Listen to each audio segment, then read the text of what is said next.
Vamos agora acompanhar a revista Zimbo.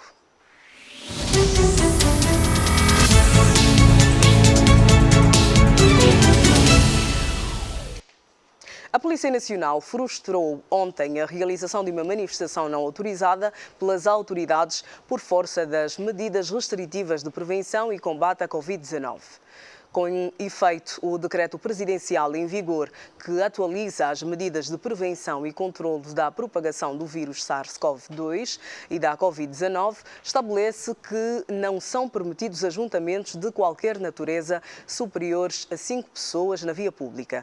Dezenas de cidadãos incentivados por ativistas da sociedade civil e membros do partido UNITA tentaram neste sábado protestar contra a não indicação de uma data para as eleições autárquicas, a falta de emprego, assim como exigiram melhores condições sociais.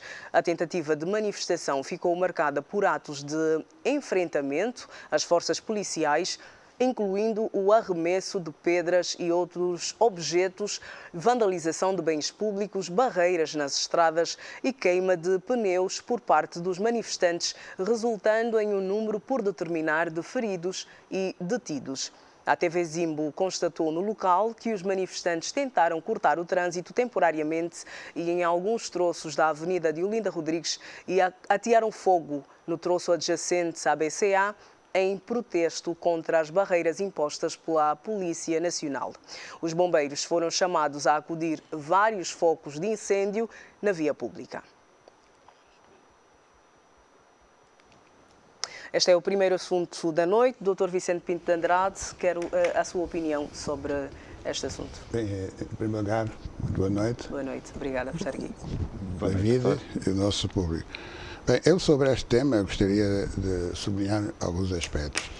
É que esta manifestação que se realizou, no meu entender, pelos organizadores, devia e tem de ter sempre em conta determinados aspectos. O primeiro, o aspecto jurídico, não é?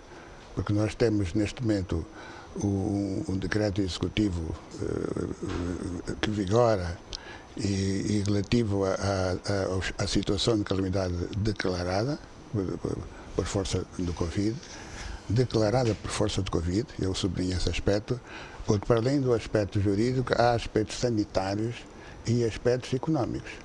Os aspectos jurídicos, creio que já foi muito abordado pelos colegas anteriores.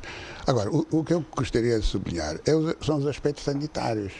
Eu trouxe 2 livros de economia da saúde. Estão aqui 2 livros. Estes 2 livros já estão ultrapassados, embora sejam de produção recente, mas já estão ultrapassados em relação àquilo que é a saúde dos nossos tempos. Eu devo recordar aqui que no século XIV surgiu a peste bubónica, também chamada a peste negra. Durou muitos anos.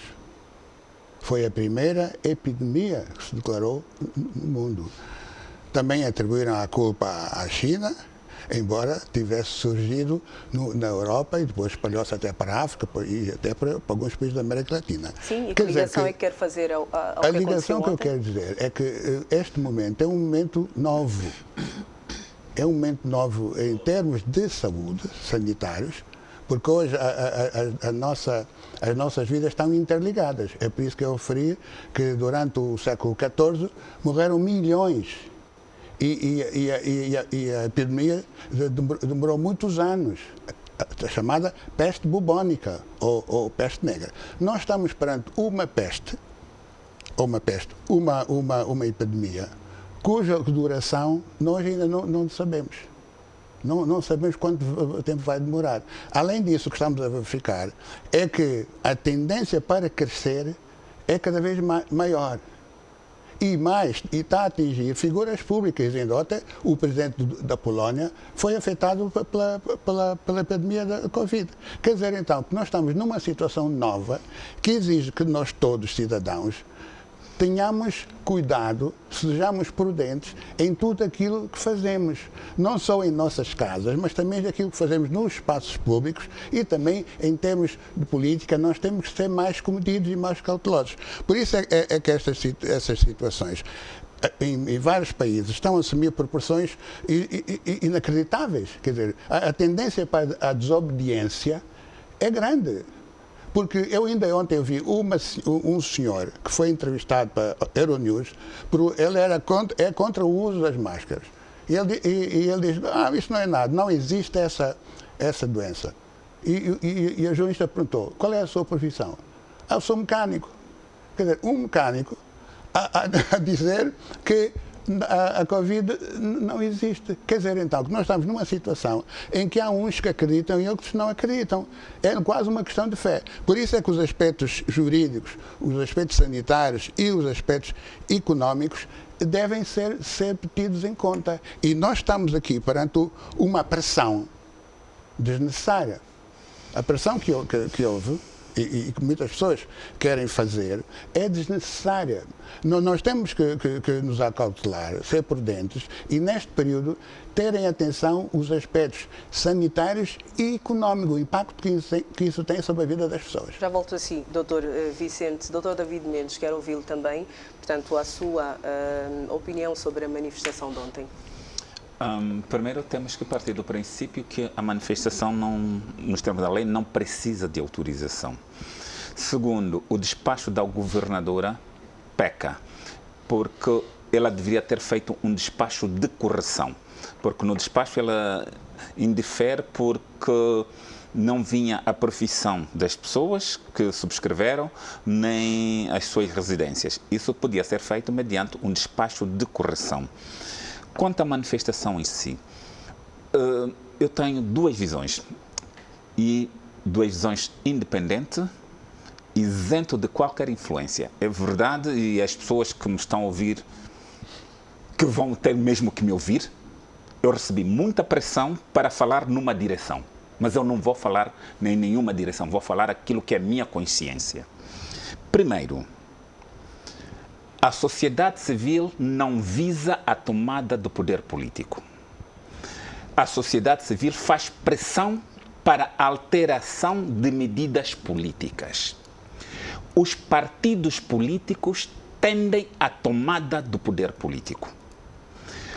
Quando a sociedade civil decide ir à rua, ela vai à rua não para tomar o poder político, ela vai à rua para influenciar o poder político.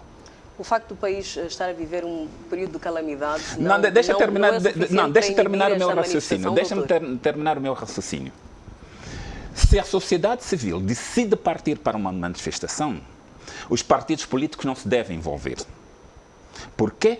Porque os partidos políticos querem atingir o poder político e não se atinge numa democracia o poder político na rua. Numa democracia, o poder político se alcança mediante processos eleitorais.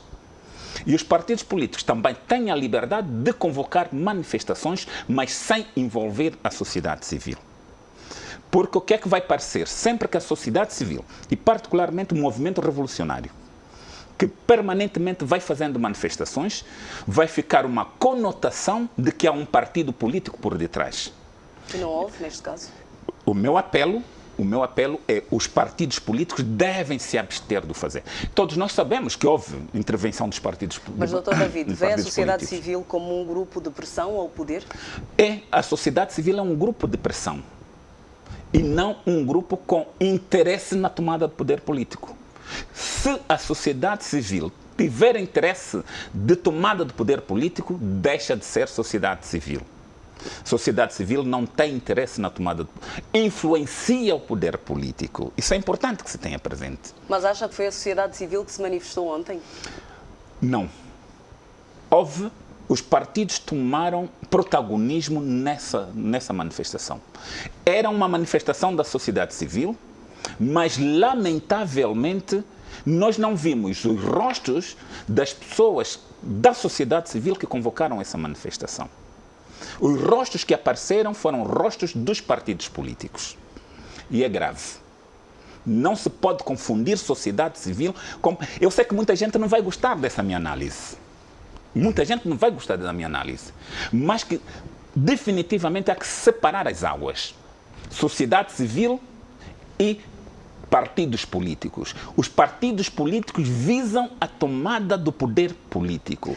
A sociedade civil visa simplesmente fazer pressão política. Mas a UNITA, ao assumir a manifestação, acabou por agir mal? Para mim é um erro estratégico. A UNITA cometeu um erro estratégico. Porque a UNITA não precisa, a UNITA tem militantes bastante para convocar uma grande manifestação e os levar à rua. Para mim, houve um erro estratégico.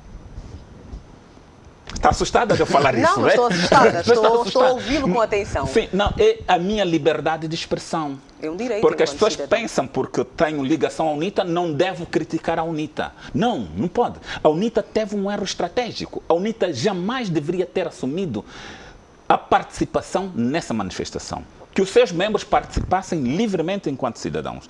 Mas, ao ponto de um órgão de direção da UNITA fazer um pronunciamento público, é muito grave. Dr. David Mendes, por outro lado, Dr. Vicente, já sei que quer falar, mas eu aproveitava só para colocar outra questão ao Dr. David Mendes. Fontes policiais dão-nos conta de que esteve nesta manifestação uma parente sua e que está entre as pessoas que estão detidas. Eu quero perceber qual é o seu posicionamento enquanto, não apenas pai, mas enquanto jurista, sobretudo um homem de direito. Não. Sei que esteve presa a minha filha e o meu genro. Eu fiquei a saber que eles foram presos numa bomba de combustível. Eu não intervi, mas recomendei um advogado para intervir como advogado. Eu me abstive de participar de qualquer forma nessa manifestação, por ter havido associação política. Se fosse simplesmente dos ativistas, sei que Nito Alves e outros ativistas estão presos, se fossem simplesmente os ativistas, era minha obrigação, como membro da sociedade civil, me empenhar para a liberdade dessas pessoas. Mas quando há intervenção política, não quero que também eu seja conotado com alguma atividade política. Dr. Vicente, o facto de existir a assunção política nesta manifestação faz ficar-se com a ideia de que existiram outras motivações? Não aquelas que foram citadas para que a mesma acontecesse? Eu gostaria de insistir num aspecto. Sim. Nós estamos a viver um momento em que é preciso bom senso. Bom senso. Porque nós somos um país pequeno. Somos um país em construção e com grandes dificuldades. Países mais desenvolvidos, até os Estados Unidos, morreram milhões que estão contaminados. E continuam a morrer diariamente. Continuam a morrer. As pessoas enterraram em sítios que ninguém sabe onde essas pessoas estão. Portanto, é um caos autêntico que nós estamos a assistir em países como os Estados Unidos, como o Brasil e outros países. Portanto, o momento atual exige-nos bom senso.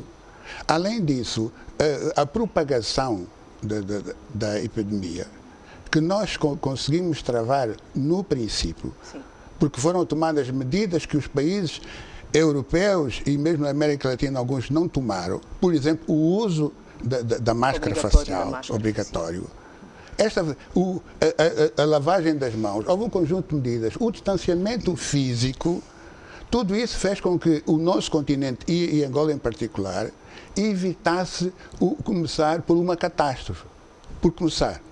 Portanto, parou-se isso. E quando nós analisamos o estado geral do nosso país, verificamos que há províncias que ainda estão numa situação de relativa segurança em termos sanitários. Agora, se os outros países que são os desenvolvidos e ricos hoje estão numa apreensão tremenda, porque já não estão a controlar, o sistema faliu, colapsou, os hospitais, as pessoas já estão a criar aqueles hospitais de campanha.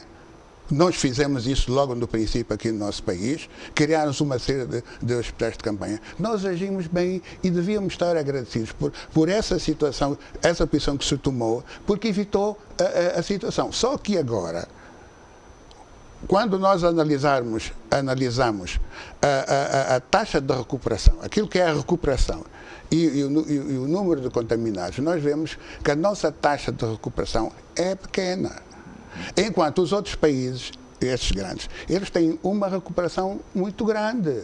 A Índia é um país que também tem, mas a taxa de recuperação da Índia é elevada. Quer dizer, então, que são poucas as pessoas que morrem quando se compara com os contaminados. Nós não estamos nessa situação. Nós, se a pandemia se alastrar, nós não vamos ter capacidade para controlar a situação. E o que é que vai acontecer? Perdemos do ponto de vista humano, pessoas, perdemos do ponto de vista económico, porque a economia que está numa fase de reanimação sofre imenso, portanto, perdemos todos. Aqui ninguém ganha com o agravamento da situação. Por isso é que eu costumo dizer que, neste momento, o mais importante não são os discursos políticos, é o bom senso. O bom senso é que nos pode salvar de uma situação catastrófica que outros países já estão a viver e que receiam ainda viver com mais cuidado. Ok, vamos para um outro assunto. O governo angolano anunciou ontem o adiamento do retorno às aulas no ensino primário. Estava previsto para o dia 26 deste mês o recomeço das aulas no ensino